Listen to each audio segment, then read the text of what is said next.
Hello friends. स्वागत है आपका हमारे यूट्यूब चैनल आर के हिंदी कहानियों में। आज की कहानी है मम्मी जी के बेटे जी। प्रतिभा ने अपनी ससुराल फोन किया। 3 बार घंटी बजने के बाद वहां उसके पति शरद ने रिसीवर उठाया और हौले से कहा, हेलो। शरद की आवाज सुनकर प्रतिभा मुस्कुराई। उसने कहा कि वो शरद से कहे, मम्मी जी के बेटे जी, मगर ये बात उसके होठों से बाहर निकलते निकलते रह गई। वो सांस रोके असमंजस में रिसीवर थामे रही। उधर से शरद ने दोबारा कहा, हेलो। प्रतिभा शरद के बार बार हेलो कहते सुनने से रोमांचित होने लगी, पर उसने शरद की हेलो का कोई जवाब नहीं दिया। सांसों की ध्वनि टेलीफोन पर गूंजती रही। फिर शरद ने थोड़ी प्रतीक्षा के बाद झल्लाते हुए कहा, हेलो बोलिए। किंतु प्रतिभा ने फिर भी उत्तर नहीं दिया। उल्टे वो हंसने को बेताब हो रही थी। इसीलिए उसने रिसीवर रख दिया। रिसीवर रखने के बाद उसकी हंसी फूट पड़ी। हंसते हंसते वो पास बैठी अपनी बेटी जूही के कंधे झकझोरने लगी। जूही को मम्मी की हंसी पर आश्चर्य हुआ। इसीलिए उसने पूछा, मम्मी किस बात पर इतनी हंसी आ रही है? टेलीफोन पर ऐसी क्या बात हो गई? टेलीफोन पर कोई बात ही कहाँ हुई, प्रतिभा ने उत्तर दिया।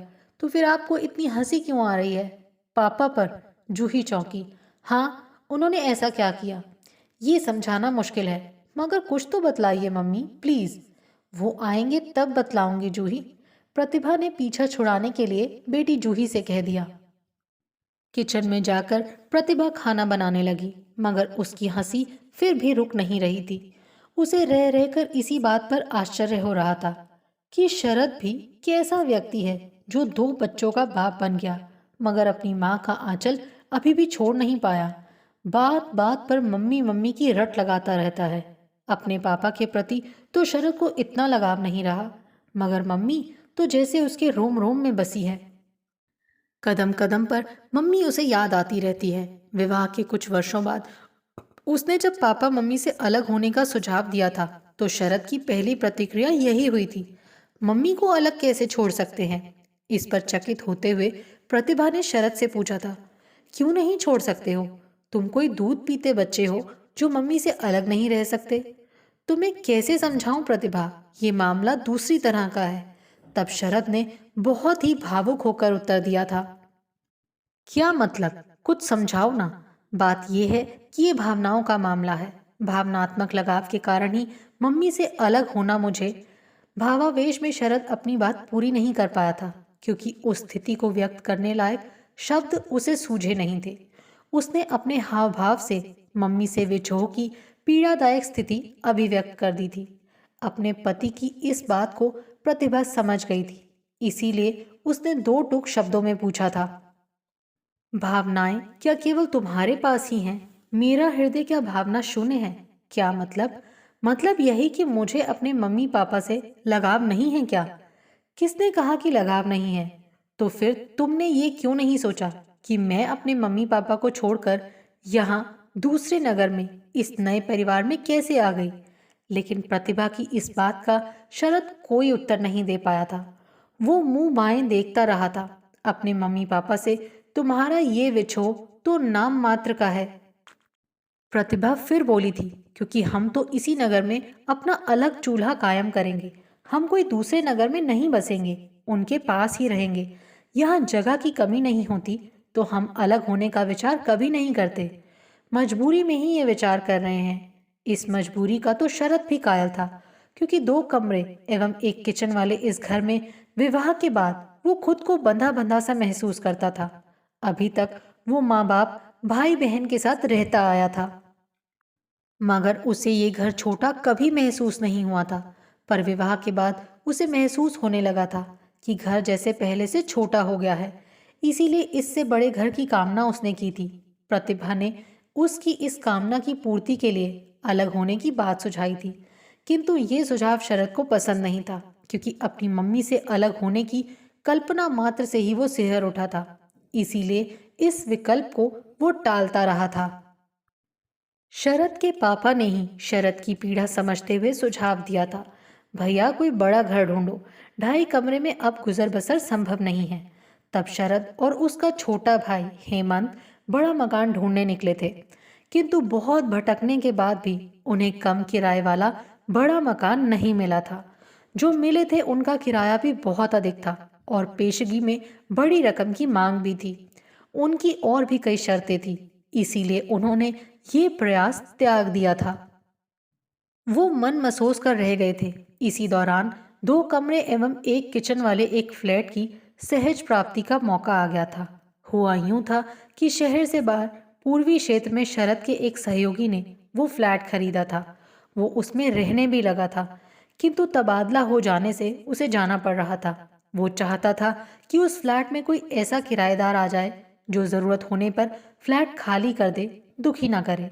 उसे शरद की मकान की परेशानी पता थी, इसीलिए उसने शरद से कहा कि वो यदि चाहे तो उसके फ्लैट में आ जाए। अभी 3 वर्ष तक उसके यहाँ लौटने की कोई संभावना नहीं है, लिहाजा इन 3 वर्षों तक वो यहाँ रह सकता है। इस बीच वो अपना घोंसला शायद बना ही लेगा, सो ये फ्लैट खाली कराने में उसे कोई कठिनाई नहीं होगी। शरद को यह प्रस्ताव अच्छा लगा था, इसीलिए उसने प्रतिभा से इस बारे में विचार विमर्श किया था। प्रतिभा को तो ये प्रस्ताव वरदान सा प्रतीत हुआ था, लिहाजा उसने सहर्ष स्वीकृति दे दी थी। किंतु शरद ही इस मामले में कई दिनों तक उलझा रहा था। उसे अपनी मम्मी से दूर शहर के दूसरे कोने में जाना किसी खड़ी चढ़ाई सा लगता रहता था। मम्मी पापा की अनुमति मिलने पर ही वो इस फ्लैट में बसने को राजी हुआ था। फ्लैट वाले सहकर्मी ने एक कमरे में अपना सामान रखकर बाकी का भाग उन्हें सौंप दिया था। एक कमरा, किचन एवं बरामदे में शरद ने अपनी गृहस्थी जमाई थी। मगर यहाँ इतनी दूर आ बसने के बाद भी वो अपने पुराने घर जाता रहा था। 2-3 दिन बीतते ही मम्मी की याद उसे सताने लगती थी। शरद की मात्र भक्ति को प्रतिभा कौतुक से देखती रही थी। वो स्वयं तो महीने 15 दिनों में ही अपनी ससुराल जा पाती थी। आए दिन के ऐसे चक्करों के अलावा कोई भी समस्या पैदा होते ही शरद अपनी मम्मी के पास जाए बिना नहीं रह पाता था। उस समस्या को सुलझाने में मम्मी की कोई भूमिका नहीं भी होती थी, तो भी वो उन्हें अपनी समस्या बताकर ही उसका मन जैसे हल्का हो जाता था। उनसे विचार विमर्श करना शायद शरद का स्वभाव था। प्रतिभा को शरद के इस आचरण पर हंसी आती रही थी। वो उससे कहती रही थी, मम्मी को क्या तुमने हर ताले की चाबी समझ रखा है? वो है ही मास्टर की। शरद भी इटलाते हुए उत्तर देता, जूतों की भी जानकार हैं वो। प्रतिभा छेड़ते हुए पूछती, वो हर बात की जानकार हैं प्रतिभा। शरद ने जब नया प्लॉट खरीदने की सोची थी, तब तो उसका अपनी मम्मी से प्लॉट कहाँ है, कैसा और किस दिशा में खरीदा जाए आदि कई पहलुओं पर विचार विमर्श होता रहा था। काफी विचार विमर्श के बाद पुराने घर की दिशा में ही एक उपनगर में 30-50 फुट का प्लॉट लेने का निश्चय हो गया था। प्रतिभा को भी ये विचार उपयुक्त लगा था, क्योंकि उसे खरीदने के बाद जब उसमें ट्यूबवेल खुदवाने की बात आई तो बिल्डर को साथ लेकर शरद अपनी मम्मी से सलाह लेने को उत्सुक हुआ था। वैसे मम्मी ने बोरिंग की अनुमति तो पहले ही दे दी थी, मगर शरद चाहता था कि जिस स्थान पर बोरिंग हो उसका फैसला भी मम्मी करे। शरद की इस इच्छा से चकित होकर प्रतिभा ने उसे टोका था, मम्मी क्या जमीन के अंदर की भी जानकारी रखती हैं? वो ऐसी कोई विशेषज्ञ थोड़ी हैं, तो फिर उनसे पूछने का क्या तुक है? तुम हो या ना हो प्रतिभा, मेरे संतोष के लिए यह जरूरी है। किसी विशेषज्ञ की सलाह भी ले लो। मेरी विशेषज्ञ तो मम्मी ही हैं। मम्मी के प्रति ऐसी बाल सुलभ श्रद्धा के कई प्रसंग बाद में भी आते रहे थे। प्रतिभा चकित होती रही थी कि शरद किस माटी का बना हुआ है। माना कि मम्मी पापा के प्रति हर संतान का मोह होता है, मगर शरद तो इतने बड़े हो जाने के बाद भी छोटे बच्चे की तरह मम्मी के ही बेटे बने हुए हैं। मम्मी जब नहीं रहेंगी तब इनका क्या होगा? आज प्रतिभा को इसीलिए हंसी आई थी, क्योंकि उसे आश्चर्य हुआ था कि पिछले 3 दिनों से शरद रोज मम्मी के पास जा रहा है, जबकि बड़े साहब ने 3 दिन पहले ही शरद को कारण बताओ नोटिस दे दिया था। पिछले दिन प्रतिभा ने शरद से सहज ही पूछ लिया था, कारण बताओ नोटिस मिलने के बावजूद मम्मी के पास रोज जाने की क्या तुक है? तब शरद ने झल्लाते हुए उत्तर दिया था, तुमसे कितनी बार कहा है, इस मामले में बहस मत किया करो, ये मेरी भावना का मामला है। आज ये कारण बताओ नोटिस वापस ले लिया गया था, मगर शरद आज भी ऑफिस से जब समय पर नहीं लौटा था तो प्रतिभा ने अनुमान लगा लिया था कि वो मम्मी को ये शुभ समाचार सुनाने लगा होगा। इसीलिए उसे घर लौटने में देरी हो गई। इसी बात का पता लगाने को उसने अपनी ससुराल में फोन किया था। आज जब देर रात को शरद लौटा तो प्रतिभा ने मुस्कुराते हुए कहा, आइए मम्मी जी के बेटे जी। शरद ने भी मुस्कुराते हुए उत्तर दिया, ये संबोधन बहुत बढ़िया रहा। मैं सच में अपनी मम्मी जी का बेटा जी ही हूँ।